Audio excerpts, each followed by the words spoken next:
the biggest tool that we used in making Cook-Off, like the entire journey, was collaborations, right? Where it started even from making it, where I would say the first was the cast and the crew, where this was a no budget film. Welcome to the call-in.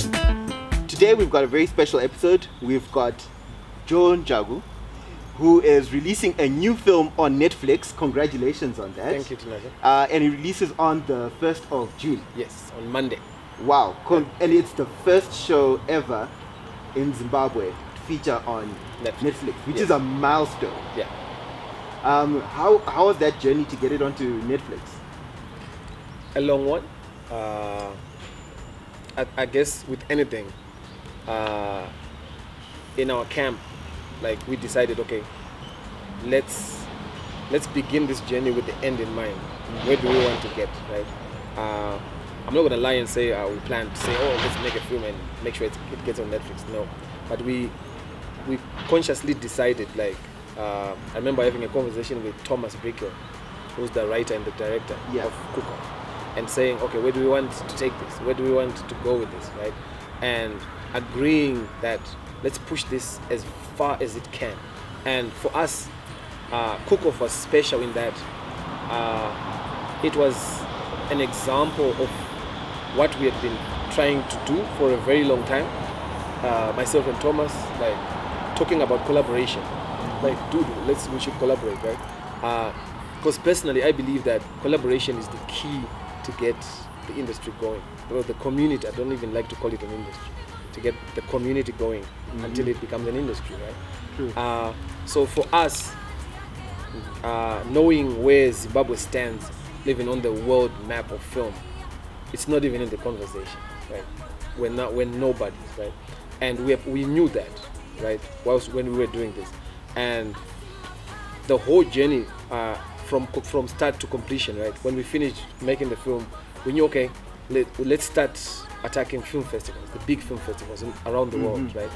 And because that's the normal film journey, right, for any big film out there. And we were fortunate to get into International Film Festival Rotterdam, where it became like, that was Cook-Off's first journey, like on, I would call it like a world platform, where we had a world premiere in the Netherlands, and that really helped to propel us, like, to the next festival and the next festival. It kind of like snowballed from there, from one to another. So it saw us going to over 15 different festivals around the world, and luckily scooping a bunch of awards along the way. So that gave the film weight, where even pitching to distributors, to agents, it's a whole different conversation than to say, oh, I've got this film from Zimbabwe and that's it. But here you're saying, oh, we've got this film. It had its world premiere in Netherlands at Rotterdam. It had its African premiere at Durban. It had its American premiere at Seattle. It was a puff. So you have weight to it. Like, if someone hears, oh, it premiered at Rotterdam, and people knowing how prestigious Rotterdam is, you're given an ear, if I could call it that. So that was conscious of us to know that, you know what, let's push it as much as we can out there. And also appreciating that, like, if we speak of Netflix and all these other big distributors, there's a certain level of quality that they want to be on their platforms. And the biggest tool that we used in making Cook-Off, like the entire journey, was collaborations, right? Where it started even from making it, where I would say the first was the cast and the crew, where this was a no budget film. There was no budget when we made Cook-Off, and the cast and crew agreed to come on board and follow the vision over a deferred payment system. To say, guys, we don't have money, but we want to do this, we want to make this and push this. We had MMX rentals coming in, giving us all the gear, and that takes away the whole chunk of the budget on the spreadsheet, right? You had Area 46, Joseph Bunga, coming in with his studios. Like, I think almost 80% of the film is shot in the real Battle of the Chefs stage, right? And that takes away a chunk, right? So and you have Eddie Wenera giving us sets and all that cast. Like so, it's all a bunch of people coming together to collaborate, and then we get to the next phase where we had even a new co-producer come on board, Zoe Flood, right? And that propelled the film. Like it's the appreciation of knowing, okay, we need to keep on making this film better and better and better and better. And coming in with Quite Bright Films from Kenya that did the last bit of the post-production from color grading, even recutting the film to make it shorter.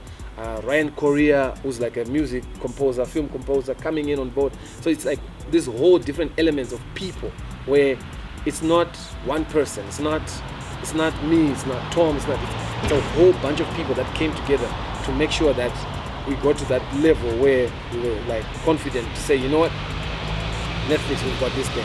So, all right, two important things that I picked up from what you said. Collaboration makes the dream work. Yes. No film works on an island of just one person. It's a community. It's a team. It's hundreds of people coming together to make one final finished product. Yes. I think people should really appreciate when credits roll at the end of the film. Pay respect. Like pay respect. I get pissed off if we're watching a film, even at home, and then credits starts rolling and then someone switches off. I get pissed off. I'm like, hey. I know general audience. They don't care. Yeah. But as a filmmaker, like you should really take the time to be like, guys. Yeah. You know, like even like you. That's when you get to appreciate like some of the different departments that are there. You know. And then the other thing that you mentioned was like the number of festivals we did. Yeah. I think it's fun to note that this film actually came out in 2017. 3 years ago. 3 years ago. Yeah. So it's been a journey of festivals for the last 2.5 years. 2.5 years. Yeah. To a point whereby you're now releasing it on Netflix. Yeah. Of which Netflix is still like I would love to say like it's just another notch. Yes. There's more to come. Yes, exactly. You know, the life cycle of a film really never doesn't end. Yeah. You know, it just keeps on going. Yeah. So it's not instant your film is out, instant success. Yeah. It's a journey. Yes. It just keeps on going. Yes. Right. What would you say is some of the challenges that the Zimbabwean market is going through right now, especially when it comes to getting films out there? Challenges. Well, like I mentioned earlier, like starting something with the end in mind. That's one of the biggest mistakes a lot of people make, where they just make something and then they're like, oh, how am I going to sell it, right? Film, like, there's different audiences, right? Like you should know your target audience when you're shooting, like to know, okay, I'm making this film it's a local film for Zimbabweans only, or it's a film I'm trying to take to Africa, or it's a film I'm trying to take international. So by just mentioning that, like if I say, oh, I'm just making a film for the local market, right? Like I remember, I think 2010, we made a film called Lobola, right? And deliberately knew that we're doing this for Zimbabwe, for the local market. Like we had no mistake, right? And when the moment I identify my audience, right, it allows me to figure out which platforms my audience consumes, right, films. So this was a time when those Nigerian Nollywood films were big and DVDs were a thing, right? So that was how people were consuming films, right? So when we made it, we knew that, okay, we're not going to any festival with this, straight to DVD, and pushed it. I think we pushed over 100,000 DVDs in a space of 3 months, because we knew that, okay, this is what we're aiming for, this is the market we're going for. Straight to DVD and TV, boom, that's it. Because there's different things. So someone could even make a film specifically to say, okay, I just want to hit the festival circuit for that, like for that purpose only. Like I don't want a return on investment. I just want to take it out to festivals for personal recognition, right? And then someone could be like, I want this to be a box office hit. I want this to be for cinema.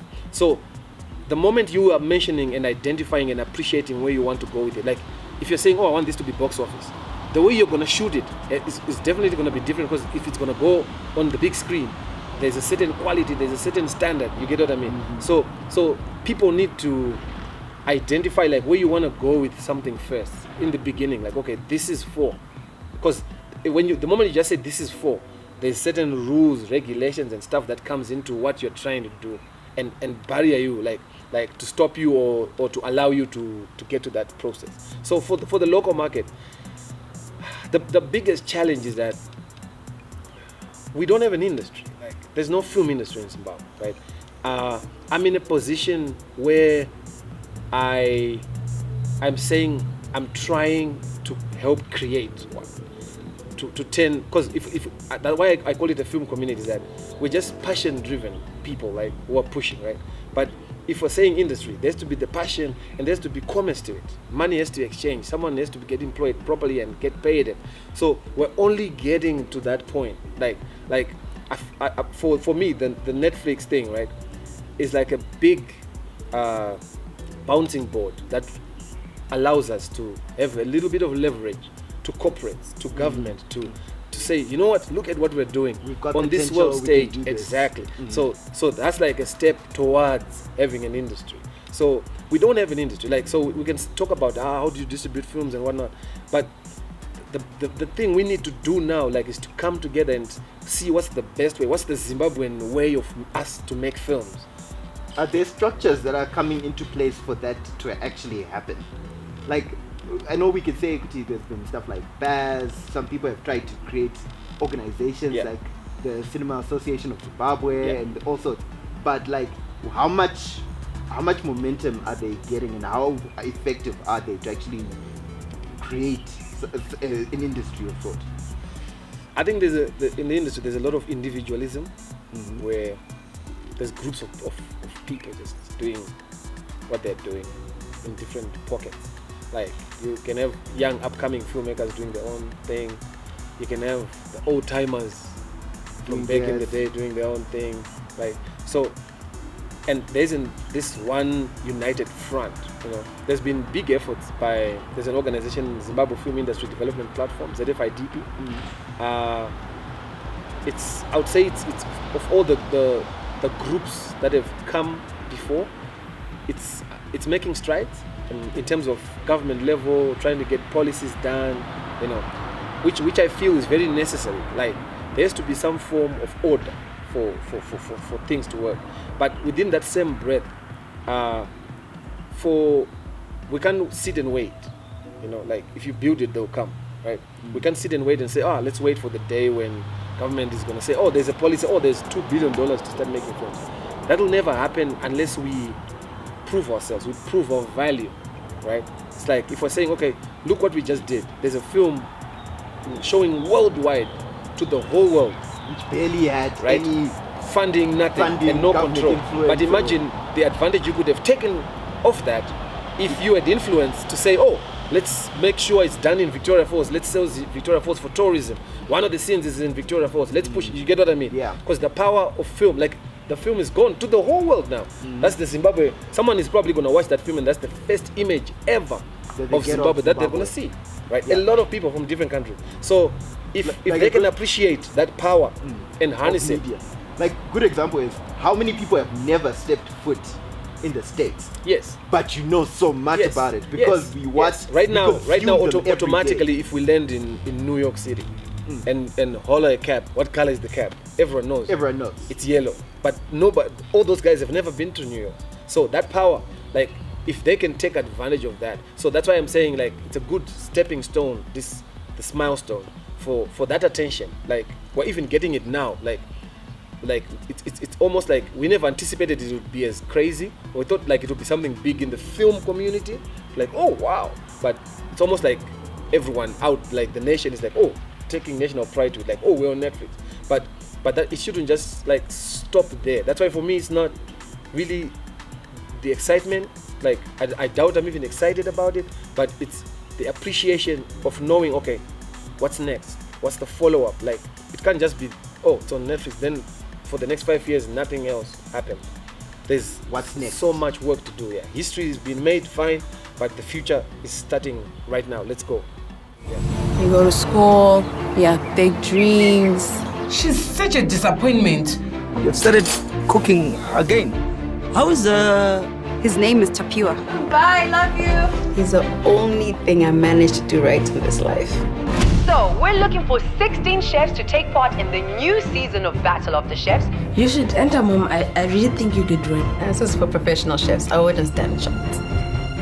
What is it? We've entered you into the cooking competition. What?